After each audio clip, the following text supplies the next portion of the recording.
ஆத்ம நண்பர்கள் அனைவருக்கும் அன்பான வணக்கம். நம்முடைய ஆத்ம ஞான மையம் யூடியூப் சேனல்ல தொடர்ந்து நம்ம பல பதிவுகளை சிந்தனை செய்து வருகிறோம். இன்னைக்கு நாம பார்க்க போறது இந்த ஆண்டு 2026 நமக்கு வரக்கூடிய பங்குனி உத்திர பெருவிழாவினுடைய சிறப்புகளை பற்றியும், பங்குனி உத்திரத்துல எப்படி விரதம் இருக்கணும், யார் யார் எதுக்காக விரதம் இருக்கணும், விரத முறைகள், வழிபாட்டு முறைகள் அப்படிங்கிற அனைத்து தகவல்களையும் இந்த பதிவுல தெளிவாக தெரிந்து கொள்ளலாம் வாங்க.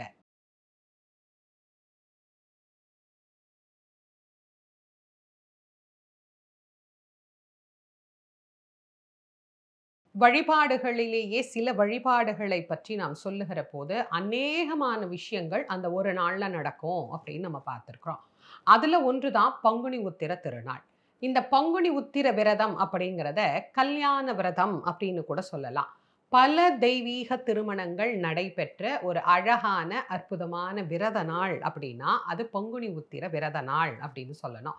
இந்த பங்குனி உத்திர விரதத்துல தான் சிவபெருமான் பார்வதி தேவியை மணம் செய்து கொள்கிறார். ராமர் சீதாவை மணம் செய்து கொள்கிறார். ஆண்டாளினுடைய திருமணம் நடைபெற்ற நாள். அது மட்டும் இல்ல, முருகப்பெருமான் தெய்வ யானையை மணம் செய்த நாள். சரஸ்வதியை பிரம்மதேவர் தன் நாவிலே ஏற்றுக்கொண்ட நாள். இன்னும் ஒரு படி மேல போய் சொல்லணும் அப்படின்னா, மகாலட்சுமிக்கு மகாவிஷ்ணு தன்னுடைய மார்பிலே இடம் தந்த நாள். இன்னொரு சிறப்பும் இந்த பங்குனி உத்திரத்துக்கு இருக்கு. சபரிமலையில எழுந்தருளி அருள் புரியக்கூடிய ஐயன் அவதரித்த திருநாள். ஐயப்பனுடைய அவதார திருநட்சத்திரமாகவும் இந்த உத்திர நட்சத்திரம் பங்குனி உத்திரம் அப்படிங்கிறது கொண்டாடப்படுகிறது.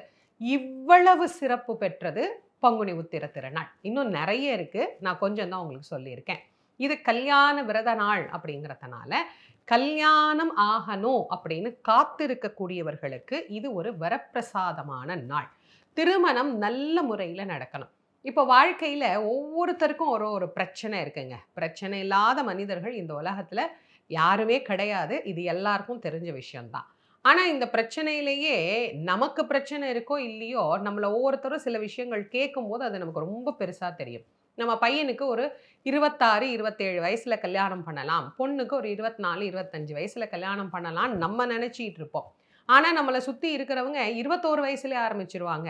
"என்ன இன்னும் மாப்பிள்ளை பார்க்கலையா? என்ன இன்னும் பொண்ணு பார்க்கலையா? ஓ! உங்களுக்கு கிடைக்கலையா? அப்ப நீங்க சரியா தேடலையா? நீங்க அப்படிலாம் யோசிச்சு தேடுறீங்களா? இந்த காலத்துல அதெல்லாம் நடக்குமா? அப்படி படிச்ச பையனுக்கே கிடைக்கல, இப்படி படிச்ச பொண்ணுக்கே கிடைக்கல." இப்படின்னு பேசி, பேசி, பேசி, பேசி நம்மள சுத்தி இருக்கிறவங்க, நம்மள படுத்துற பாடு, அதுவே ரொம்ப கஷ்டமா இருக்கும் பல பெற்றோர்களுக்கு. இத விட இன்னும் நெறைய பேருக்கு தேடுவாங்க, தேடுவாங்க, தேடிக்கிட்டே இருப்பாங்க. ஆனா, ஒரு நல்ல மன வாழ்க்கை அப்படிங்கிறது அமையாது. வாழ்க்கையில மனுஷனுக்கு நல்லா அமைய வேண்டிய முதல் விஷயம், நல்ல கணவன், நல்ல மனைவி. இப்படி ஒரு மன வாழ்க்கை நமக்கு அமையணும் அப்படின்னு காத்து கொண்டு இருக்கக்கூடியவர்களுக்கு, ஒரு நல்ல விரத நாள் எது அப்படின்னு பார்த்தீங்கன்னா, இந்த பங்குனி உத்திர விரத நாள் தான். இது குழந்தைக்காக காத்திருப்பவர்களுக்கும் ஒரு முக்கியமான விரத நாள். முருகப்பெருமானை வழிபடக்கூடிய உன்னதமான நாளாகிய இந்த நாள்ல, குழந்தைக்காக காத்திருக்கக்கூடியவர்கள் இந்த வழிபாட்டை விரதமாக மேற்கொள்ளுகிற போது, அவர்களுக்கும் ஒரு உயரிய பலன் அப்படிங்கிறது கிடைக்கும். பொதுவாக வழிபடக்கூடியவர்களுக்கும் ஒரு நல்ல வழிபாட்டு நாள் பங்குனி உத்திரம். பல முருகப்பெருமானுடைய ஆலயங்கள்ல பால் குடம் எடுத்து, பால் காவடி எடுத்து முருகனை வழிபடக்கூடிய ஒரு உன்னதமான திருநாளாக இந்த உத்திர திருநாள் அப்படிங்கிறது விளங்குகிறது. பல வருடங்களாக நான் தொடர்ந்து உத்திரத்த பத்தி உங்களுக்கு சொல்லிக்கிட்டே இருக்கேன். இருந்தாலும் நெறைய பேருக்கு புதுசு புதுசா பல சந்தேகங்கள் வந்துகிட்டே இருக்கு. உத்திரம் என்னைக்கு கொண்டாடணும்? 1 நாள் கொண்டாடணுமா? 6 நாள் கொண்டாடணுமா? 48 நாள் கொண்டாடணுமா? அப்படின்னு ஏற்கனவே இதுக்கு நான் ஒரு பதிவே போட்டிருக்கிறேன். விரதம் அப்படிங்கிறது எத்தனை நாள் சொல்லப்பட்டதோ, அத்தனை நாள் இருங்க. அதுவே போதுமானது. அதிகமா நீட்டித்து இருக்கணும்னா, ஏதாவது தேவை இருக்கிறவங்க இருக்க போறாங்க. பங்குனி உத்திர திருவிழா அப்படிங்கிறது ஒரே ஒரு நாள் விழா தான். கோவில்கள்ல கொடியேற்றி செய்யக்கூடிய இடங்கள்ல 10 நாள் திருவிழாவாக நடக்கும். அது பிரம்மோற்சவமாக நடக்கும். அது கோவில் முறை. வீட்ல நம்ம முருகன வழிபாடு பண்றது, விரதம் இருக்கிறது ஒரே நாள் தான். இத செய்றேன்னு இதுக்கு ஒண்ணு செஞ்சு, அத செய்றேன்னா அதுக்கு ஒண்ணு செஞ்சு, புதுசு புதுசா எதையாவது கெளப்பி விட்டு, அப்புறம் அதுவே வழக்கமாகி அது பின்னாடியே ஓடுறது நமக்கு பழகி போயிடும். இப்படி தேவையில்லாத விஷயத்துல எல்லாம் மனசு செலுத்தாம, சரியான முறையில பெரியவங்க சொன்னத மட்டும் கடைப்பிடிச்சுட்டு போயிட்டா போதும். அதுவே சிறந்த வழிபாடு. அந்த வகையில இந்த ஆண்டு பங்குனி உத்திரம் என்னைக்கு வருது? அத என்னைக்கு நாம கொண்டாடணும்? வழிபடக்கூடிய நேரங்கள் என்ன? அப்படிங்கிறதை நான் உங்களுக்கு இப்ப குடுத்துர்றேன். 1/4/2026 புதன்கிழமை அன்றைக்கு நமக்கு பங்குனி உத்திர திருநாள் வருது. பௌர்ணமி காலையில 7 மணி 38 நிமிஷத்துக்கு ஆரம்பிச்சு 2/4/2026 காலை 7 மணி 57 நிமிஷம் வரைக்கும் நமக்கு பௌர்ணமி அமைஞ்சிருக்கு. உத்திர நட்சத்திரம் 31/3/2026 மாலை 3 மணி 58 நிமிஷத்துக்கு ஆரம்பிச்சு 1/4/2026 மாலை 4 மணி 37 நிமிஷம் வரைக்கும் நமக்கு அமைஞ்சிருக்கு. இதுல பௌர்ணமியும் உத்திரமும் இணைந்து வருவது 1ஆம் தேதி தான். அதனால 1ஆம் தேதியே பங்குனி உத்திர பெருவிழாவை கொண்டாடுவது சிறப்பானது. வழிபாட்டுக்கான நேரம் காலையிலேயே வழிபட முடிஞ்சவங்க 6 மணியிலிருந்து 7:20க்குள்ள வழிபாடுகளை செய்து கொள்ளலாம். அதுக்கு பிறகு ஒரு நேரம் வேணும் அப்படின்னா 9:15லிருந்து 10:30 வரைக்கும் நாம வழிபாடு செய்து கொள்ளலாம். மதியம் இலை போட்டு முருகனுக்கு நெய்வேத்தியம் பண்ணி சாப்பாடெல்லாம் படைக்கணும் அப்படிங்கிறவங்க 1 மணி 35 நிமிஷத்துக்கு ஆரம்பிச்சு 2 மணிக்குள்ள மதிய படையலை போற்றலாம்.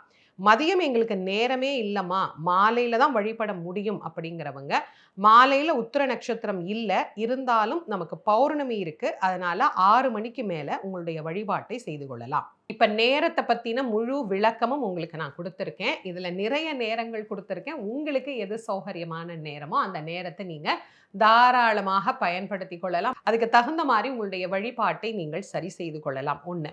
இப்ப இந்த வழிபாடு காலை நேரம் சொல்லி இருக்கிறோமே, காலையிலேயே எழுந்து நாங்க இந்த நைவேத்தியம்லாம் பண்ணி வழிபட முடியாது அப்படிங்கிறவங்க, காலையில எளிமையாக விரதம் ஆரம்பிக்கிறவங்களுக்கு மட்டும் சொல்றேன். விரதம்னா பட்டினியா விரதம் ஆரம்பிக்கிறீங்க இல்லையா? அவங்க மட்டும் குழந்தைக்காக, கல்யாணத்துக்காக அப்படின்னு விரதம் இருக்கிறீங்கன்னா, காலையில அந்த 6 மணி அப்படிங்கிற நேரத்த பயன்படுத்திக்கோங்க. எழுந்து ஒரு நெய் விளக்கு ஏத்தி முருகன வழிபாடு பண்ணிட்டு, முடிஞ்சா ஷட்கோண தீபம் ஏத்துறதுனா ஏத்துங்க. ஏதாவது ஒரு பூ சிகப்பு கலர்ல கிடைச்சா போடுங்க. அப்படி இல்லைன்னா ஏதோ ஒரு மலர் முருகனுடைய திருவுருவ படத்துக்கு வச்சுட்டு உங்களுடைய விரதத்தை துவங்குங்க. முருகா, இந்த பங்குனி உத்திர விரதத்தை நான் இருக்கிறேன். அடுத்த வருஷம் நானும் என் மனைவியுமாக, நானும் என் கணவனுமாக இந்த விரதத்தை இருக்கணும். முருகா, நாங்க தம்பதிகளாக இந்த விரதத்தை ஆரம்பிக்கிறோம். அடுத்த வருஷம் நீயே எங்களுக்கு ஒரு குழந்தையா வந்து அருள் பண்ணு. எங்க கையில ஒரு குழந்தைய குடு அப்படின்னு பிரார்த்தனை பண்ணிக்கிட்டு காலையில இந்த விரதத்தை ஆரம்பிங்க. விரதம் ஆரம்பிக்கிற போது சுவாமிக்கு 2 வாழைப்பழம் வெத்தலை பாக்கு வச்சு நைவேத்தியம் பண்ணிக்கலாம். இல்ல ஒரு டம்ளர் பாலும் சர்க்கரையும் கலந்து நைவேத்தியம் பண்ணிக்கலாம். இதுவே போதுமானது. அப்படியே உங்களுடைய விரதத்தை தொடருங்க. மாலை 6 மணிக்கு மேல நீங்க வழிபாடு பண்ணிட்டு விரதத்தை பூர்த்தி பண்ணிக்கோங்க. சாப்பிட ஆரம்பிச்சிடலாம். இப்போ நடுவுல நாங்க ஏதாவது நீராகாரமாக இப்ப இளநீ, ஜூஸு, பால் இந்த மாதிரி எடுத்துக்கலாமான்னா உங்களோட உடல்நிலையை பொறுத்து உங்களுடைய விரதத்தை வச்சுக்கோங்க. இது எப்போதும் நான் உங்களுக்கு சொல்றது தான். அவரவருக்கு ஏற்றது தான் விரதம். இதை ஞாபகம் வச்சுக்கோங்க. இப்ப விரதமா இல்ல, நாங்க சும்மா வழிபாடு பண்றோமா அப்படிங்கிறவங்க சக்கரை பொங்கல் நைவேத்தியம் பண்ணி வச்சு வழிபாடு செய்து கொள்ளலாம். முருகனுக்கு ரொம்ப விசேஷமாகிய தேனும் தினை மாவும் வச்சு நைவேத்தியம் பண்ணிக்கலாம். எதுவுமே முடியல அப்படிங்கிறவங்க பழங்கள் வச்சு நைவேத்தியம் பண்ணிக்கோங்க. இன்னைக்கு கல்யாண விரதம்ங்கிறதுனால இனிப்பா சக்கரை பொங்கல் வச்சு நைவேத்தியம் பண்றது ரொம்ப ரொம்ப விசேஷமானது. இது நைவேத்திய பகுதிக்கு நான் சொல்லியிருக்கேன். இப்ப விரதம் இருக்கக்கூடியவர்கள் மாலையில இந்த நைவேத்தியத்தை செஞ்சு வச்சு உங்களுடைய விரதத்தை பூர்த்தி பண்ணிக்கோங்க.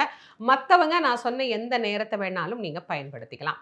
ஒரு சிலர் மதியானம் நல்லா சாம்பார், வடை, பாயாசம், அப்பளம், காய்கறி கூட்டு இதெல்லாம் வச்சு படையல் போடுற வழக்கம். கிருத்திகைக்கு எப்படி படையல் போடுறோமோ அது மாதிரி பங்குனி உத்திரத்துக்கும் படையல் போடுற வழக்கம்ங்கிறது சில பேருக்கு இருக்கு.